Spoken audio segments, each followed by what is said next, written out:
Nada pode nos separar do amor de Cristo.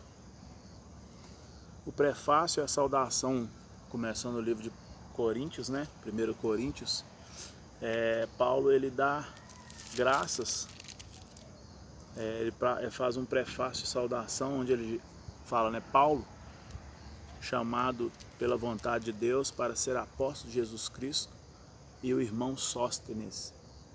Na verdade é uma descrição, né? Da primeira epístola de Paulo aos Coríntios, e quem escreve aqui, a forma com que descreve não seria Paulo, né? Falando dele mesmo. E diz a igreja de Deus que está em Corinto, aos santificados em Cristo Jesus, chamado para ser santo, com todos os que em todo lugar invoca, né, o nome do Senhor Jesus Cristo.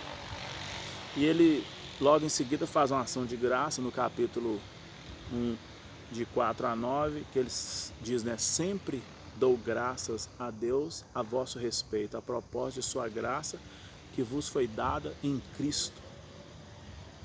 E aí ele fala que por tudo fostes enriquecido, né, em toda palavra e conhecimento, assim como o testemunho de Cristo tem sido confirmado em vós.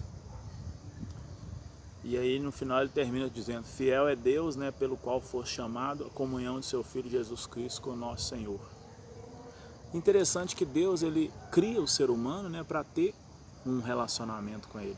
E assim que o homem cai, ele desobedece, né, cria-se um abismo, então é criado uma desarmonia, né,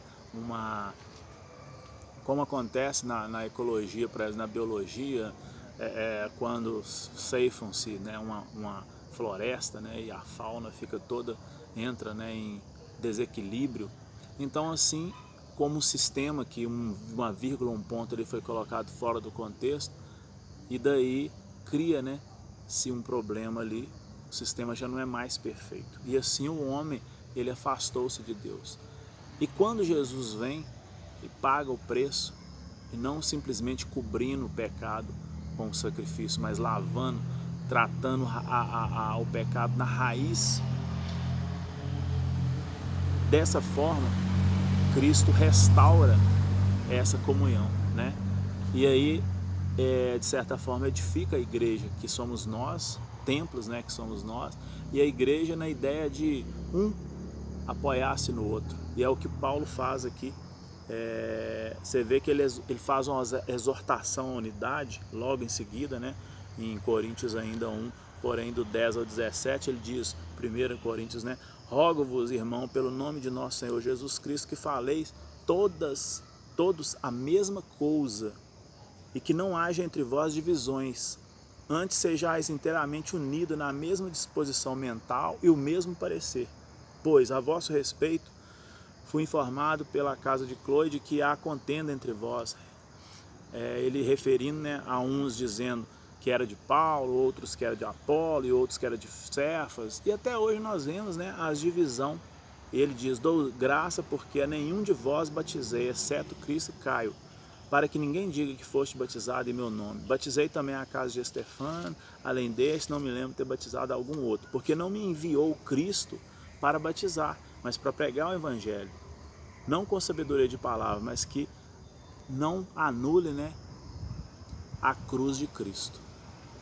E tem muitas pessoas, às vezes, que vai levar, né, o Evangelho, e às vezes no final, ela, como ele diz lá no livro de Mateus, né, muitos daqueles chegarão e dirão, eu fiz isso no seu nome, eu fiz aquilo, e ele vai falar, né, maldito, afasta-te de mim que eu não o conheço. Quer dizer, hoje eu posso estar levando o Evangelho, esse Evangelho do amor, da graça, né, porque o juízo ainda não veio, então nós temos que levar o amor para cada filho dele, né, a intenção dele ao desenvolver, ao iluminar pessoas, como esse que escreveu, né, as epístolas de Coríntios às igrejas, né, e Paulo mesmo, ele tinha essa ideia de passar, né, esses prefácios, e aqui agora você vê que começa com um prefácio, uma saudação, e agora na exortação à unidade você vê que é Paulo mesmo falando. Mas são pessoas humanas, usando uma linguagem humana, né? Por isso o homem tem que pregar para o homem, senão Deus escolheria anjos, né, para falar, e eles falariam, mas eles não teriam testemunho. E o homem ele tem muita dificuldade em respeitar a experiência do outro. Ele quer a experiência própria. Mas às vezes algumas pessoas conseguem passar, né, a experiência dele de uma forma que tem um certo sentido, faz sentido, né? Até na psicanálise a gente sempre fala, né? Faz sentido para você. Quer dizer, você nunca afirma nada, você elabora algo que você percebe ali, né? E diante de estudos, e você vai vendo, falando que aquela pessoa se faz sentido ou não. Então, aqui existia uma confusão, uma divisão, né?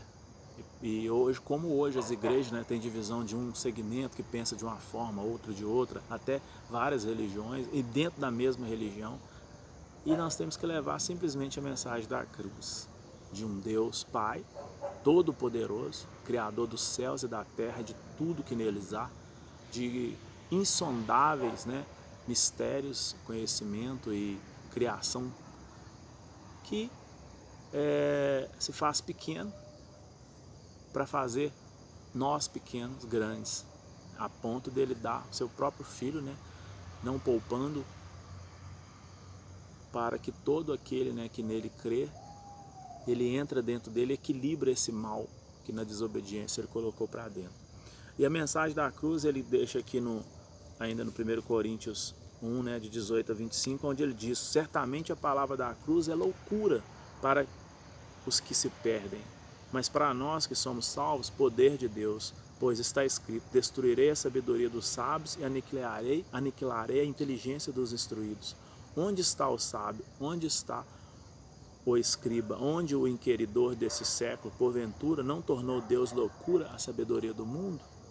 Visto como na sabedoria de Deus o mundo não o conheceu por sua própria sabedoria, aprove a Deus salvar os que creem pela loucura da pregação. Porque tanto os judeus pedem sinais como os gregos buscam a sabedoria. Naquele tempo ali, né, os judeus eles eram muito de buscar os sinais, né, de ter a ideia de Davi, aquele rei que chegava e destroçava, e depois deles ter parado lá na Babilônia por arrogância, né, por achar que Deus os escolheu por ser melhor que os outros, e não, uma responsabilidade muito grande, né, de ser discípulo do mundo, de ser sacerdotes, né, de outras nações. E os gregos com a sabedoria, né, que até hoje nós estudamos. E aí ele diz: mas nós pregamos a Cristo crucificado, escândalo para os judeus, porque os judeus não concordavam com isso. Eles achavam que um rei teria que vir e aniquilar os romanos ali, e quem tivesse, né, opondo-se. Só que Cristo, né, ele tinha uma outra protocolo, né, e até hoje ele é reconhecido, conhecido e falado no mundo todo, né, e as suas maravilhas, por isso, por levar o amor, né, levar a paz, a mansidão, o domínio próprio.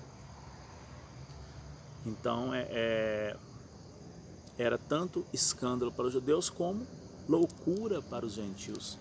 Mas para os que foram chamados, tanto judeus como gregos, pregamos a Cristo, poder de Deus e sabedoria de Deus. Porque a loucura de Deus é mais sábia do que os homens, né? E a fraqueza de Deus mais forte do que os homens. Tudo por Ele, para Ele e por Ele, né? E para Ele. E a vocação dos santos, ele diz, né, aqui no 26 ao 29, ainda no capítulo 1 de 1 Coríntios, ele diz: irmão, reparai, pois, a vossa vocação, visto que não foram chamados muitos sábios segundo a carne, nem muitos poderosos, nem muitos de nobre de nascimento. Então, nós vemos aqui ele falando, pelo contrário, Deus ele escolheu coisas loucas do mundo para envergonhar sábios, escolheu coisas fracas do mundo para envergonhar os fortes. E os valores de Cristo, né, em 1 Coríntios 30, de 31, diz, né, mas vós sois dele, em Cristo Jesus, o qual se tornou de parte de Deus sabedoria, justiça, santificação e redenção. Aquele que se gloria, glorie-se do Senhor. E continuando aqui no 1 Coríntios 2 agora, o caráter da pregação de Paulo, né, narrada: eu, irmão, quando fui ter convosco, anunciando-vos os testemunhos de Deus, não fiz com ostentação de linguagem de sabedoria. E ele era uma pessoa letrada, né, um romano, porque decidi nada saber entre vós, senão Jesus Cristo, este crucificado. E foi em fraqueza, temor e grande tremor que eu estive entre vós. A minha palavra e a minha pregação não consistia em linguagem persuasiva, de sabedoria, em demonstração do Espírito de poder, para que a vossa fé não apoiasse na sabedoria humana, e sim no poder de Deus. E aí ele diz sobre a verdadeira sabedoria, o ensino do Espírito Santo, né? 1 Coríntios 2, 6, 16. Entretanto, expomos sabedoria entre os experimentados, não, porém, a sabedoria deste século, nem dos poderosos dessa época, que se reduzem a nada, mas falamos a sabedoria de Deus em mistério, outrora oculta, a qual Deus preordenou desde a eternidade para a nossa glória. E aí ele continua aqui dizendo que a sabedoria é essa que nenhum dos poderosos desse século conheceu, porque a tivesse conhecido, jamais teriam crucificado o Senhor da glória. Mas como está escrito, nem olhos viram, nem ouvidos ouviram, nem jamais penetrou em coração humano o que Deus tem preparado para aqueles que o amam, né? E Deus ele revelou pelo Espírito, porque o Espírito a toda a coisa perscruta, né? Até mesmo as profundezas de Deus. E aí ele fala uma coisa interessante que é: por que qual dos homens sabe a coisa do homem, senão o seu próprio Espírito que nele está? Assim também as coisas de Deus, ninguém as conhece, senão o Espírito de Deus, né? Não tem outra forma.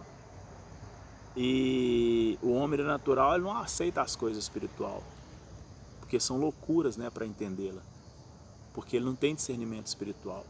Porém, um homem espiritual julga todas as coisas, mas ele mesmo é julgado por ninguém.